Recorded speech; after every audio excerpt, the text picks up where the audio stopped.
Hey everyone, welcome back to Diaries, where I share with you tales from D&D with the hope that you learn something from my shenanigans. Last session, the party arrived in Greydale, but if you are familiar with old AD&D modules, you'll find that it bears quite a peculiar resemblance to the village of Orlane from Against the Cult of the Reptile God.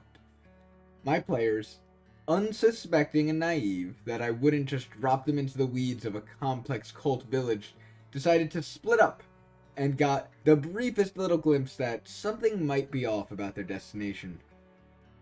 I opened the session with Otto, Tiefling Wizard, whom ended last session in a tense standoff with the miller and his sons after being a scutch to him on his own land. Via another feat of infinite wisdom, Otto casts thaumaturgy to create a loud, thunderous noise inside the home, hoping that it would allow him to slip away without catching a crossbow bolt in the chest.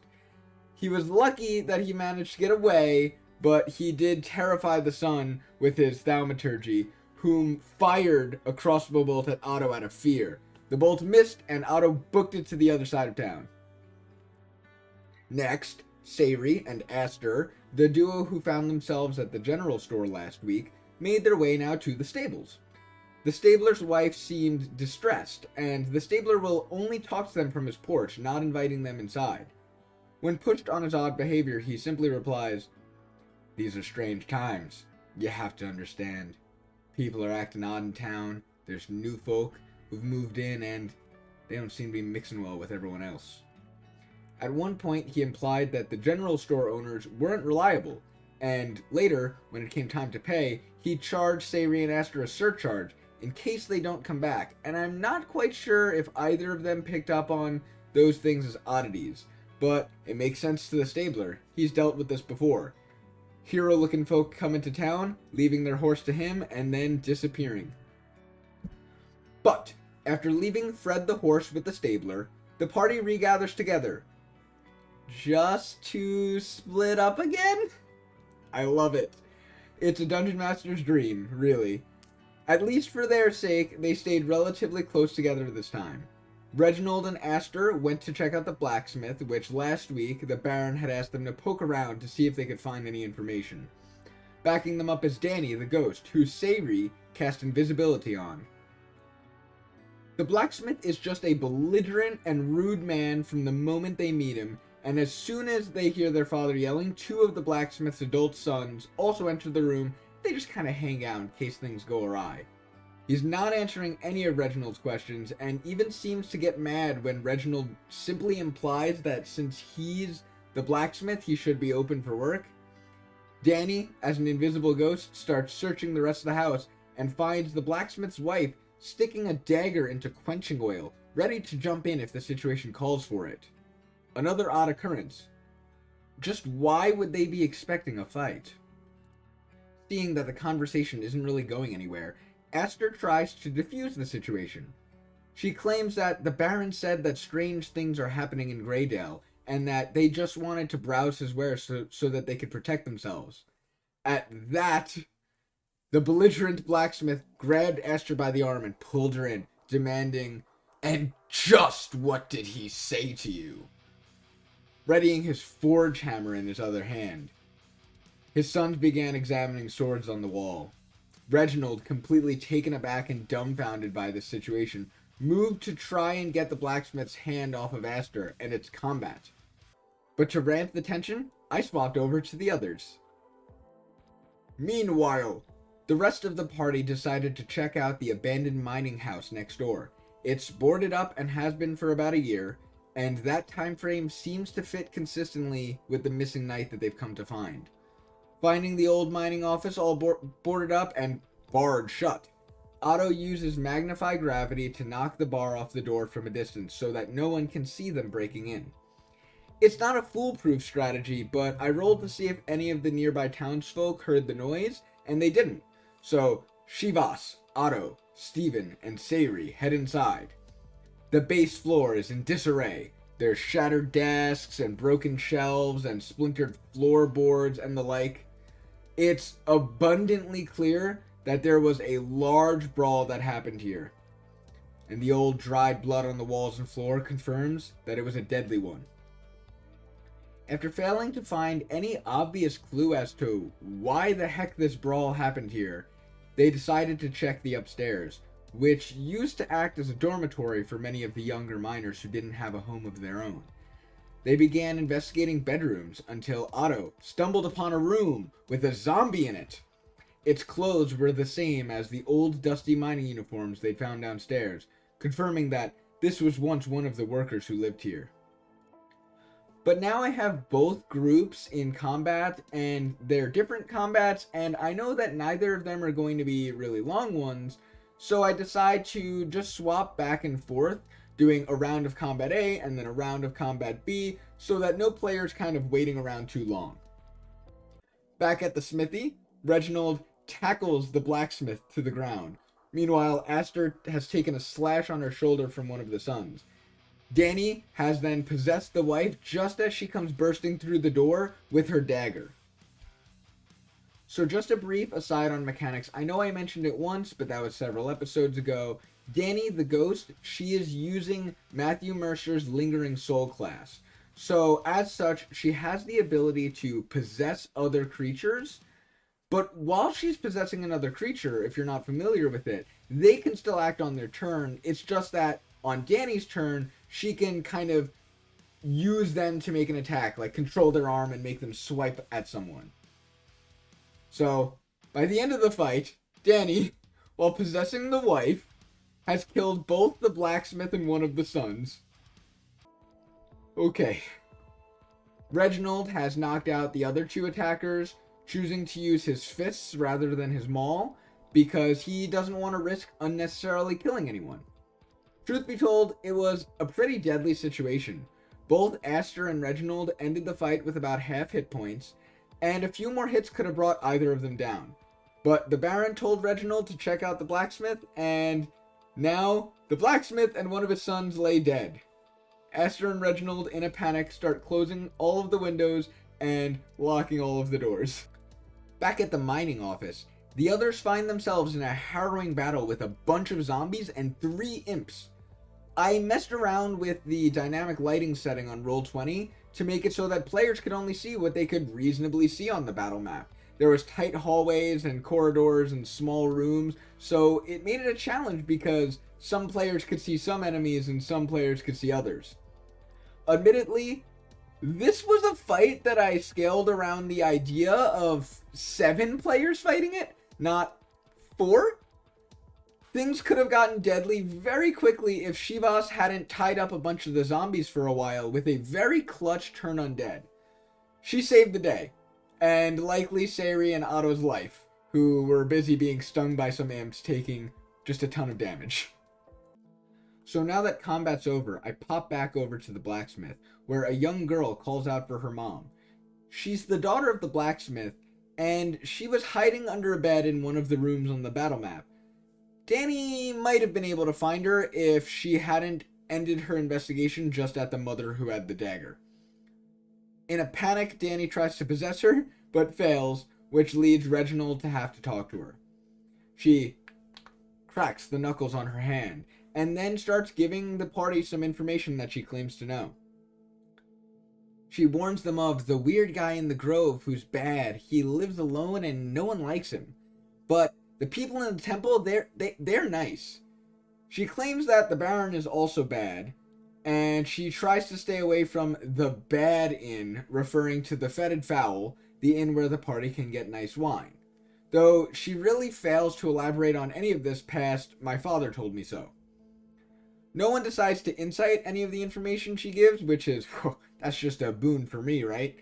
As you'll see later how it contributes to maximum discordance.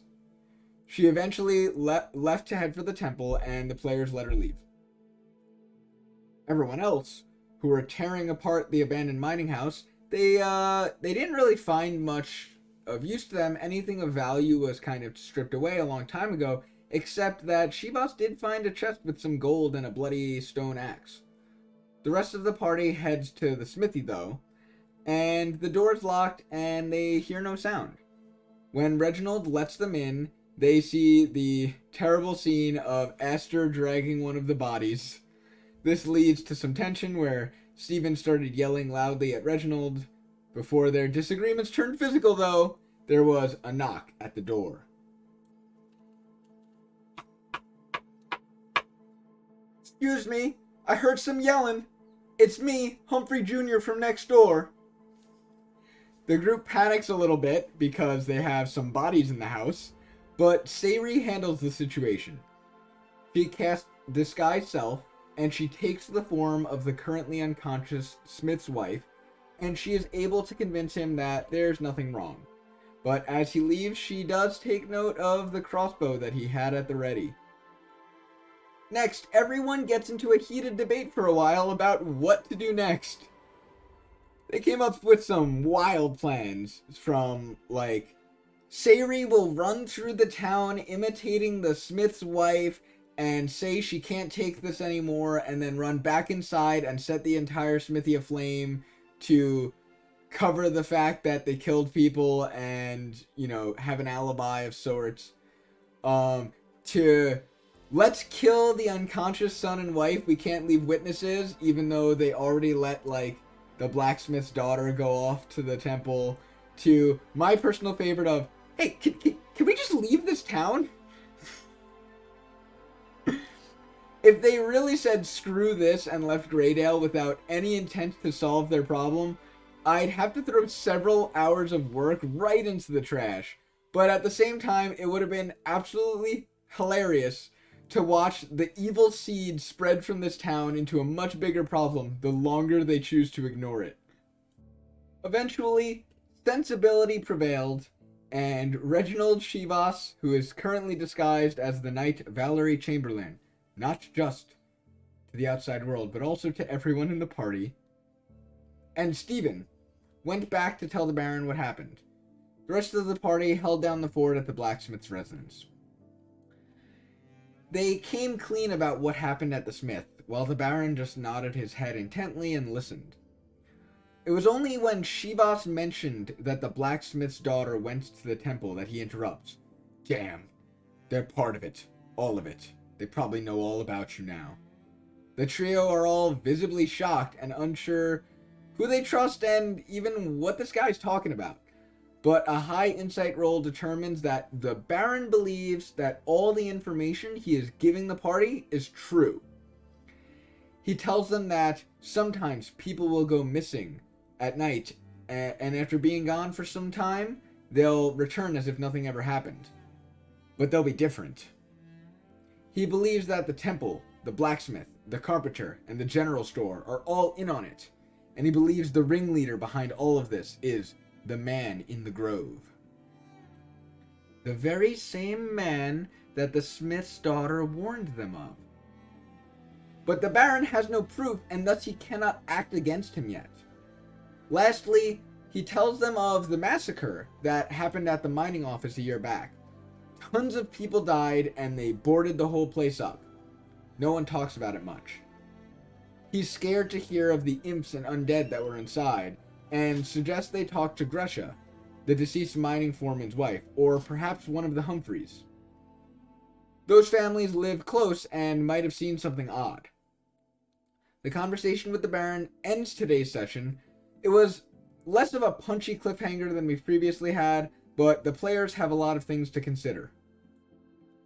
I know every different NPC in Greydale, their motives, what info they know, and most importantly, whether or not that info is even true. Some of the NPCs are simply misinformed. They don't have a complete picture, and they will give the players misinformation even if it's unintentional. The players aren't fully sure who to trust, and they've heard a lot of conflicting information. For example, they can't figure out which inn to stay at. The smith's daughter said to stay away from the fetid fowl. Is she in on whatever is going on and is leading the party to the broken bowstring where they will meet their doom? Or is she a pawn too who is in danger herself, having gone to the temple? If the general store owner is in on the plot, did he suggest the players stay at the broken bowstring to lead them there, or to keep them away from something else? He did give them wine from the fetid fowl, after all. Why are both the Baron and the smith's daughter weary of the man in the grove if the smith and the Baron are in opposition. To make matters even more complicated, I have a player helping me sow discord. Unfortunately, one of my players has informed me privately that they've ran against the cult of the reptile god before, and they were able to recognize the current adventure. Fortunately, though, instead of using this knowledge to gain an advantage, he has instead been helping to contribute to the tone of the adventure. For example, he's been intentionally poking the hornet's nest a bit, but not enough to cause problems for the rest of the party, but enough that I can build scenes that will make the other players think.